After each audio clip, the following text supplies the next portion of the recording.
தூத்துக்குடி மாவட்டம் சாத்தான்குளம் அருகே உள்ள புத்தன் தருவை சர்ச் தெருவை சேர்ந்தவர். இவருடைய மனைவி மெட்டல்டா ஜெயராணி சாத்தான்குளம் காவல் நிலையத்தில் சிறப்பு உதவி ஆய்வாளராக பணியாற்றி வந்துள்ளார்.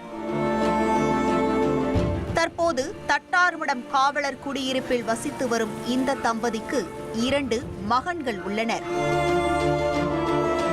இதற்கிடையே புத்தன் தெருவில் உள்ள சொந்த வீட்டில் ஜேம்ஸ் சித்தரின் தாய் மட்டும் தனியாக வசித்து வந்துள்ளார்.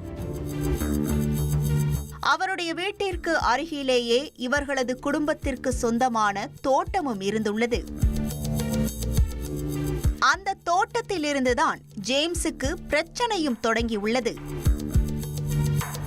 அதே பகுதியைச் சேர்ந்த ஜேக்கப் என்பவரும் ஜேம்ஸ் சித்தரின் தோட்டத்திற்கு அருகிலேயே நிலம் வைத்து அதில் பண்ணையம் செய்து வந்துள்ளார்.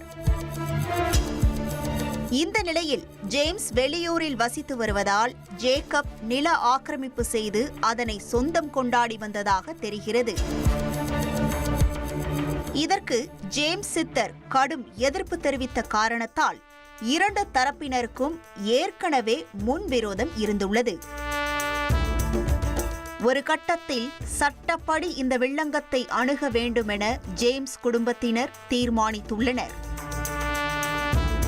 இதனால் ஜேக்கப் அவருக்கு சொந்தமான நிலத்தில் பல முறை கம்பி வேலி போட முயற்சித்தும் அது முடியாமல் போயிருக்கிறது.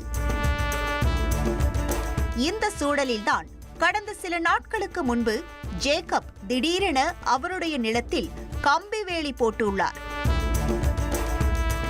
இதனை கேள்விப்பட்டதும் கோபத்தின் உச்சிக்கே சென்ற ஜேம்ஸ் சித்தர் சம்பவத்தன்று ஜேக்கப்பிடம் சென்று முறையிட்டுள்ளார். நில அளவீட்டாளரை அழைத்து வந்து சர்வே எடுத்த பிறகுதான் கம்பி வேலி அமைத்திருக்க வேண்டும் என மீண்டும் லா பாயிண்டாக பேசியிருக்கிறார் ஜேம்ஸ் சித்தர். ஒரு கட்டத்தில் அவர்களுடைய வாக்குவாதம் முற்றி கைகலப்பாகவும் மாறி உள்ளது.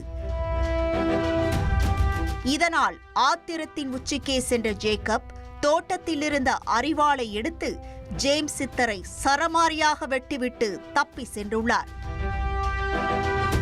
இரத்த வெள்ளத்தில் சரிந்து விழுந்தவரை மீட்ட அக்கம் பக்கத்தினர் உடனடியாக அரசு மருத்துவமனையில் அனுமதித்துள்ளனர். ஆனால் ஜேம்ஸ் சித்தரின் உடலை பரிசோதித்த மருத்துவர்கள் அவர் ஏற்கனவே இறந்துவிட்டதாக தெரிவித்துள்ளனர்.